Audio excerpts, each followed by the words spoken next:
I want to share with you another small digestible piece at your request. And I'm going to share with you a chart really quickly. Okay, so you can see this is the Wheel of Life Balance chart, or Life Wheel Balance chart, whatever the name is. And this is a really good exercise because in retirement, you have ample time. We have so much time. And right now, you probably are, where is it? So focused in that business career segment, right? That piece of the pie. We are stuck in that wind and grind of life. And almost all of you wrote things like, I want to travel more, I want to volunteer, I want to give back with my time, I want more time for crafting or for family. All these things that we just don't have time for right now. So in retirement, it's kind of becoming our bucket list, our big push to add these things into our life. Whenever we're going through a life stage, a change, a transition, or something, it's so good to go back to this chart to see where am I aligned. And you do not want to be aligned perfectly into each one of these pieces of the pie at all. You want to see which pieces do you value the most versus which pieces you are spending the majority of your time, because usually they are out of sync. And you don't have to wait until retirement to start adding these things back into your life. Happy retirees have 3 to 4 core pursuits. Core pursuits are hobbies, passion projects. It could be traveling. If you're a big foodie, it could be trying different restaurants, taking cooking classes. It could be volunteering, doing some sort of retirement career, I call it, where you take your experience from work and you make it more in your own terms, your own flexibility, your own freedom. So you can do so many different things in retirement, but these pursuits don't just pop up once you retire. You really have to start exploring them before retirement, because then you have something to retire to instead of just running away from your job, which is really important. So go through this chart. You can pause this video and start scoring yourself on where do you spend your time right now, and then do it again and see where do you want to spend your time. And then we can start making conscious decisions to start adding these things into our life that we really value, but we just been putting on the back burner or avoiding. Okay, so pause this video, take about 10 minutes, reflect on it too. As you go through and you see where am I spending my time, journal how you feel about that. And then when you go through and see where do you want to spend your time, see how you feel on that. How are we going to make that happen, not just in retirement, but today? Start adding them in today. Start exploring these avenues today. So for me, personal growth or self-care has been very important after last year when I was dealing with postpartum depression. So every lunch break, I journal. Actually, I journal when I start the day just for 10 minutes. It detox my brain, helps me get very clear for the day. And then, like you mentioned, Dr. Caroline Leaf, that's just the book I read. But I read a few books a month. I take about 30 minutes every lunch break, and I go through it. It gets me thinking. I try to journal or reflect on what I'm reading, and it's really helped my personal growth, which helps my business, because so much of it can apply to the work that I'm doing now, which is awesome. So that's the one piece of personal growth that I've been trying to add to my life. And this came up last night. We form habits. Everyone thinks it's 21 days, but it's actually 63 days. So when you start looking at where you want to add to your life, you need to commit to adding it to your life for 63 days for it to become a long-term memory and basically just your day-to-day habits of life. So go through this. Make sure you commit enough time before just giving up on it. I know everyone gets on these big runs, these phases, you get excited about something, you're gung-ho for a week, 2 weeks, and it falls flat. Commit to 63 days, and it become part of your long-term memory and just a part of your makeup, your human design. Okay? All right, let me get back from sharing. Okay, procrastinate. And this is a really good exercise to do because we also went into our retirement stages. I just finished the manuscript for my next book, Time to Refine. And this is what we talk about in the book.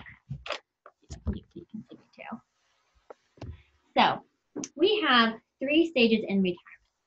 And so many people think, well, retirement is just the last stage of my life, or this is the last hurrah. But retirement really is its own lifetime. It is a long span of your life. How are you going to live it up?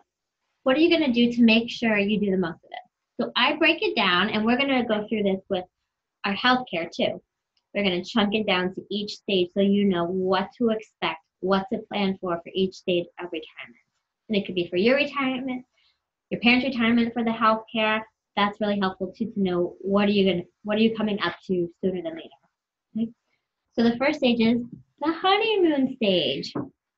And you guessed it, we travel, we volunteer, we do housework. So many people, they like to organize their house at this time. Some women want to spend more time looking at their money, getting more educated on their money. What are their choices with it so that they feel like they're an active participant in the money conversation. They are more hands-on. That helps them feel secure in retirement.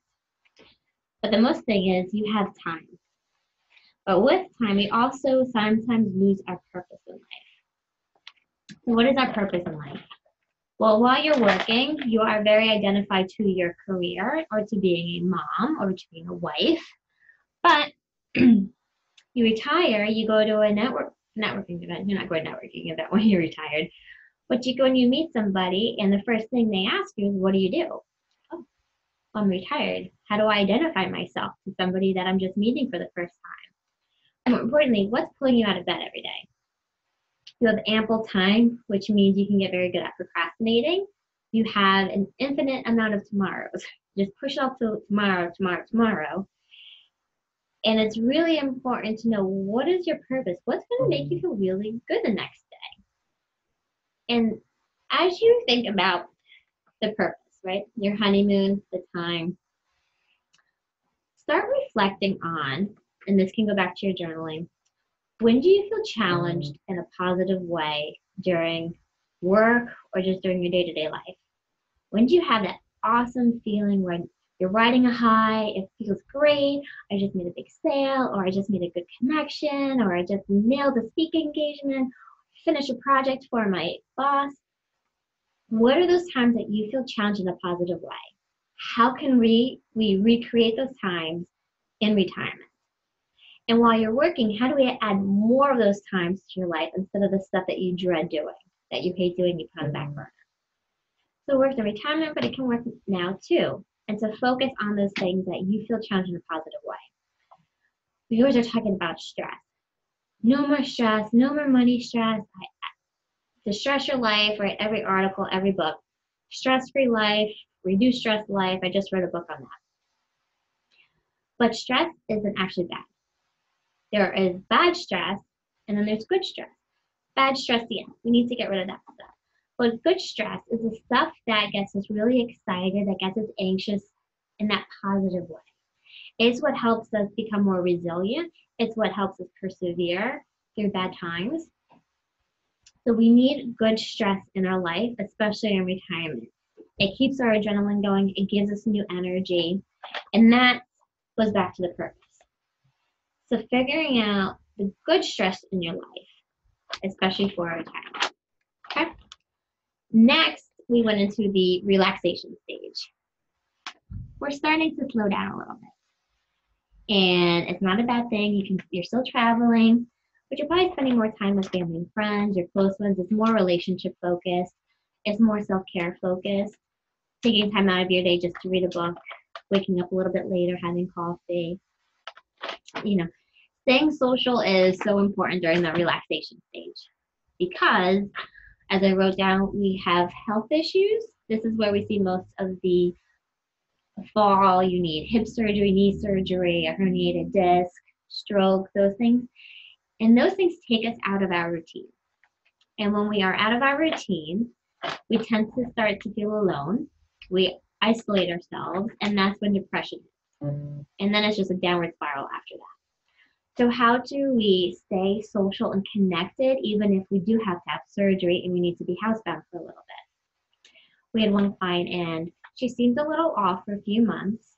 Then I found out she needed hip surgery. I'm like, oh, okay, that makes sense. She's not out walking every day with her group. She's not out driving people. She was a very social woman.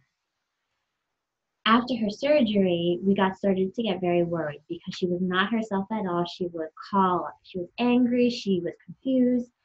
So we had a meeting with her and her daughter, and her daughter agreed she was starting to forget things. And it's because she was out of her typical schedule. She wasn't social. She was feeling alone and isolated, and she was getting depressed. And that took a really big toll mentally for her. Once she got back into her routine, she bounced back really quickly. So that's why it's so important staying connected and social. We're social beings. That's what helps, gives us purpose. That's what keeps us connected to the world. And the other big thing is dental. It's like the biggest cost we don't plan for in retirement is dental. Some of the women experienced it last night. It was $10,000 for her husband's teeth. Dental is very expensive. So something to keep on the back of our mind that this is an expense. We should be planning for it. We should be expecting it at some point. And then the last stage is the reflection stage. And I wrote down here legacy. So the reflection stage, you go from it being about you, me, to being about our loved ones, those around us. And how do we make a greater impact on this world when we're no longer here? Once we can accept that and come to terms with it, dying isn't as scary. And I talk in the book about all the different ways you can leave a legacy. And we're going to go into this in two sections. But it could be just teaching your daughter a recipe. I know Chris, who's in the club, would love to talk about this with you. She helps families preserve their memories, their legacies with one another, whether it's a handwritten letter from your grandmother or my family has a rum ball recipe. How do we preserve that stuff so it just keeps passing on and isn't forgotten or lost in the shuffle of things, or what could happen to her at house fire, which is really scary. So leaving a legacy isn't just about the money, which is important, but it's also about our memories, the things that we hold near and dear. So some examples, every time we open a bottle of wine, I write a goal, a dream, an affirmation on the cork. And it could just be open a really good bottle of wine, or another family trip, or another baby, stuff like that. And then at the end of the year, we go through and we take out the ones that we accomplished, we leave in the ones that we haven't hit yet. That's a way to keep a legacy going. My work, that's why I put so much into my books, my blog, videos, Pink Fix Day. I want my work to last longer than just my life. I want somebody to pick up where I left off and keep running with it, keep it going. So think about the reflection stage. I'm going to force you to think about and deal with these things sooner than waiting until the reflection stage. But just to give you an idea of how we approach retirement, the different stages of it, and how do we plan for each one in particular, because they're all a little different. We're all going to have shifts with as you experience in life, we have shifts in our priorities throughout life. Before being a mom, I had different priorities. Now being a mom, I had different priorities. Starting my own business, and now I have different priorities. I spend money differently. I view money differently. I value it differently. So it's really important to understand how your life is going to evolve through retirement, and how do we plan for our lifestyle, for our health, for our money, and our legacy with each stage. Okay, so stay tuned for more stuff, and see you at the next one.